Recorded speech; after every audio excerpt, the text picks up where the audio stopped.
अस्सलाम वालेकुम dear students, कैसे हैं आप सब? My name is Anam Rabbani and I am your teacher of social studies for class 4। बच्चों, हम पढ़ रहे थे chapter number 3 about the climate of different regions and of our country. तो चलिए आज आगे पढ़ते हैं।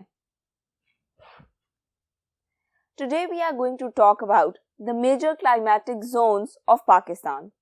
So Pakistan is located in the temperate climatic zone. Pakistan किस जगह पर है?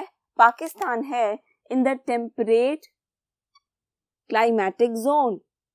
यानी कि पाकिस्तान का मौसम टेम्परेट है। टेम्परेट का मतलब मैंने आपको पहले भी बताया था, ना बहुत ज्यादा गर्म और ना ही बहुत ज्यादा ठंडा। Neither too hot nor too cold. Highlands. Highlands are mountainous areas. Highlands हम किन जगहों को कहते हैं? इसके नाम से ही विजिबल है, जैसे कि आप देख सकते हो। हाई मतलब ऊंचा एंड लैंड्स मतलब जमीन। So highlands are mountainous areas. Highlands हम उन एरियाज को कहते हैं जहाँ पे पहाड़ ज्यादा होते हैं। माउंटेनस जहाँ पे माउंटेन ज्यादा हों। The northern, northwestern and western highlands fall in this region. तो इस रीजन में कौन से हाईलैंड्स आते हैं? इस रीजन में आते हैं northern, north western and western highlands. आपने ये बातें याद रखनी है ताकि अगर ये एमसीक्यूज में या फिल इन द ब्लैंक्स में आ जाए तो आपको प्रॉब्लम ना हो। They have long, cold and snowy winters. अब वहाँ की सर्दियाँ कैसी होती हैं? वहाँ की सर्दियाँ होती हैं लॉन्ग यानी कि लंबी, कोल्ड यानी कि शदीद ठंडी एंड स्नोई यानी कि वहाँ पे बर्फबारी भी होती है।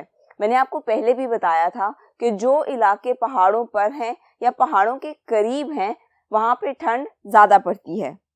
Summer in north and north western mountains are short, mild and wet, but in western mountains warm and dry. अब वो आपसे बात कर रहा है कि इन इलाकों की गर्मियाँ कैसी होती हैं। So summer in north and north western mountains are short यानी कि छोटी होती हैं, थोड़े अरसे के लिए होती हैं। माइल्ड यानी कि उनकी शिद्दत इतनी ज़्यादा नहीं होती। एंड वेट यानी कि गीला होना, बारिशें हो जाना। But in western mountains warm and dry. पहले हमने बात की थी north and north western mountains की, अब हम बात कर रहे हैं वेस्टर्न माउंटेन्स की।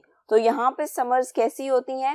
यहाँ पे समर्स होती हैं वार्म यानी कि थोड़ी गर्म एंड ड्राई यानी कि खुश्क, बारिश ज्यादा नहीं होती।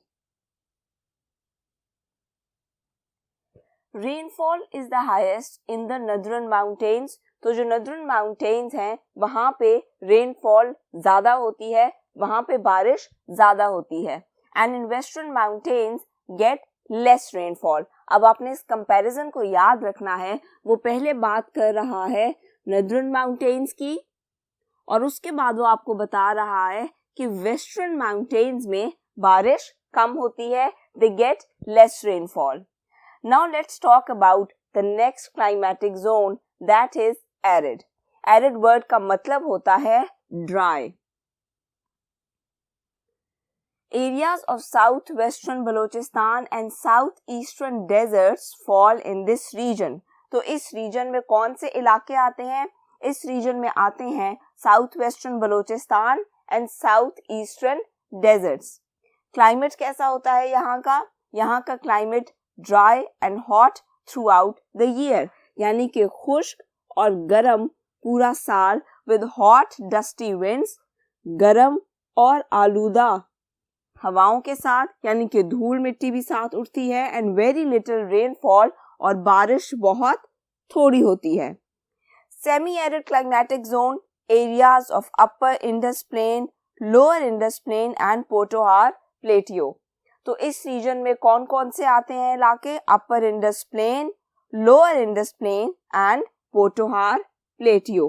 पहले पे आ गया अपर इंडस प्लेन, सेकंड पे आ गया lower and third is Potohar Plateau. This region has hot summers. यहाँ की गर्मियाँ कैसी होती हैं? They are hot यानी कि गर्म। Cool winters यानी कि सर्दियां ठंडी होती हैं, एंड मूनसून रेन, और इसके अलावा मूनसून की बारिशें होती हैं। Now let's talk about the coastal areas. This region includes Karachi, Makran Coast and Indus Delta. तो यहाँ पे कौन से एरियाज आ जाते हैं? यहाँ पे आ जाता है पहले हमारे पास Karachi, then there is Makran Coast and on third there is Indus Delta. और यहाँ का क्लाइमेट कैसा होता है? Humid and mild. ह्यूमिड हम कहते हैं नमी वाला मौसम, जब हवा में वाटर वेपर्स ज्यादा होते हैं, और mild due to sea breezes throughout the year. और इसकी वजह क्या होती है कि पूरा साल समंदरी हवाएं चलती रहती हैं। सी ब्रीजेस, ब्रीज मैंने आपको पहले भी बताया था, हम ठंडी हवा को कहते हैं। Now let's talk about what does the weather report से, यानी कि आपका जो वेदर फोरकास्ट किया जाता है, आपको पहले से बताया जाता है कि मौसम कल कैसे होगा या अगले कुछ दिन का मौसम कैसा होगा, इसके क्या फायदे हैं। सबसे पहला word weather forecast. Forecast word से ये आप देख सकते हो, फोर हम नॉर्मली यूज करते हैं बिफोर के लिए। सो वेदर फोरकास्ट मतलब जो पहले से आपको मौसम बताया जाता है उसके क्या फायदे होते हैं। Can help people to protect themselves and their property. अब इससे आपको मदद मिल सकती है कि आप अपनी प्रॉपर्टी की और अपनी हिफाजत कर सको। फॉर एन एग्जाम्पल, अगर आपको पता है कि कल बारिश होनी है तो आप अपनी चीजें घर के अंदर रख सकते हो, जो आपके घर के बाहर लॉन में या कहीं भी पड़ी हुई हैं आप उठा के अंदर रख सकते हो। इस तरह आप अपनी चीजों की हिफाजत कर सकते हो जो बाहर पड़ी हुई हैं। या ऐसा भी हो सकता है कि अगर धूप ज्यादा होगी या गर्मी ज्यादा होगी तो भी आप कुछ चीजों की हिफाजत कर लेते हो या कुछ प्लान्स पहले से ही बना लेते हो। Then farmers can take precautionary measures. अब मौसम की जो फोरकास्ट है उसका किसानों को बहुत फायदा होता है। अगर आपको पहले से पता लग गया है कि बारिश होनी है तो भी आप फसलों के लिए बेहतर इंतजाम कर सकते हो, या अगर आपको ये पता है कि अगले कुछ दिन सिर्फ धूप है तो उस हिसाब से भी आप अपनी फसलों का ख्याल रखते हो। Then governments can use to plan ahead. Weather forecast का गवर्नमेंट्स को भी बहुत फायदा होता है। फॉर एन एग्जाम्पल, अगर आपको पहले से पता लग गया है कि अगले कुछ दिन बाद सैलाब आना है या बहुत तेज हवाएं चलने लगी हैं, तो उसी हिसाब से आपकी जो हुकूमत है वो आपके लिए इंतजाम करेगी। यानी कि अगर समंदर के या किसी दरिया के करीब के जो इलाके हैं वहां के लोगों को कहीं और शिफ्ट किया जा सकता है। अगर आपको पहले से इस बात की खबर मिल गई है कि कोई सैलाब आने वाला है या बहुत तेज हवाएं चलने वाली हैं या अगर शदीद गर्मी आने वाली है, तो उस चीज का भी नॉर्मली आपने देखा होगा टीवी पर पहले से बता दिया जाता है कि खुद को कवर्ड रखें, घर से ज्यादा बाहर ना निकले। ये सारी चीजें हमें पता लगती हैं due to weather forecast. Then can help us in planning activities. इसी तरह वेदर फोरकास्ट के अकॉर्डिंगली हम अपनी एक्टिविटीज प्लान कर सकते हैं। फॉर एन एग्जाम्पल, अगर हमने कहीं जाना है, किसी दूर जगह पे जाना है और हमें पहले से पता लग गया है कि कल बारिश है या परसों बारिश है, तो हम अपना प्लान चेंज कर सकते हैं। ये भी हो सकता है कि आपने अपने घर पर ही कोई फंक्शन अरेंज करना हो और आपको ये पता लग जाए कि कल बारिश है या तेज हवाएं चलेंगी, तो आप उसके अकॉर्डिंगली अपना फंक्शन प्लान कर सकते हो। तो ये थे कुछ एडवांटेजेस जो आपको वेदर फोरकास्ट की वजह से होते हैं। Now there is a box in your book जिसके ऊपर लिखा हुआ है डू यू रिमेम्बर। अब उस बॉक्स की बात कर लेते हैं। डू यू रिमेम्बर में लिखा है temperature is measured with a thermometer in degree Celsius. हम टेम्परेचर कैसे मेजर करते हैं? हम टेम्परेचर मेजर करते हैं in degree Celsius. Degree Celsius को लिखते कुछ इस तरह से हैं। This is the sign for degree and this is for Celsius. तो टेम्परेचर किस में मेजर किया जाता है? डिग्री सेल्सियस में। और हम मेजर किससे करते हैं? हम टेम्परेचर मेजर करते हैं थर्मामीटर से। आपको भी जब बुखार होता है तो डॉक्टर आपका टेम्परेचर थर्मामीटर से चेक करता है ना। So that is thermometer and there are different forms of thermometer. पहले एक ही तरह का थर्मोमीटर होता था, लेकिन अब बहुत सी फॉर्म्स आ गई हैं थर्मोमीटर्स की. Then rainfall is measured in millimetres with the rain gauge. Rainfall कैसे मेजर की जाती है? तो सबसे पहले बात कर लेते हैं यूनिट की. रेनफॉल मेजर की जाती है in millimetres with the rain gauge. और हम इंस्ट्रूमेंट कौन सा यूज करते हैं? हम इंस्ट्रूमेंट यूज करते हैं रेन गेज. आप रेन गेज की पिक्चर अपनी स्क्रीन पर देख सकते हो. Then the direction of the wind is shown by a weather vane. अब अगर आपने हवा की डायरेक्शन के बारे में पता करना है कि हवा किस तरफ को चल रही है, तो उसके लिए यूज करते हैं वेदर वेन.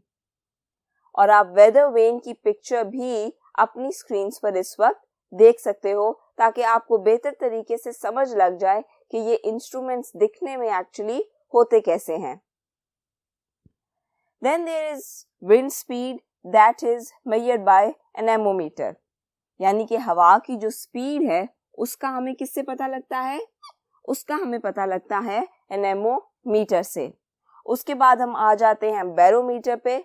अब बैरोमीटर मेजर्स एयर प्रेशर. यानी कि बैरोमीटर क्या मेजर करता है? एयर प्रेशर, यानी कि हवा का प्रेशर कितना है. And on last we are going to talk about humidity. Humidity यानी कि हवा में नमी कितनी है, हवा में वाटर वेपर्स कितने हैं. ये मेजर करने के लिए हम यूज करते हैं हाइग्रोमीटर. हाइग्रोमीटर की पिक्चर आपकी बुक में बनी हुई है, उसको अच्छे से देखें. और अगर आप चाहें तो आप खुद भी डिफरेंट इमेजेस इंटरनेट से सर्च करके देख सकते हो.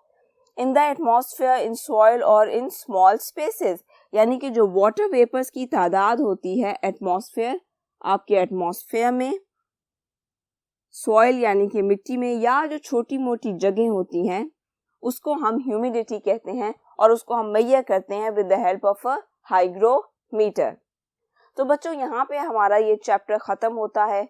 अगले लेक्चर्स में हम करेंगे questions and activities, and we will also solve work pages in the coming lectures. अपना बहुत सा ख्याल रखिएगा. अल्लाह हाफिज.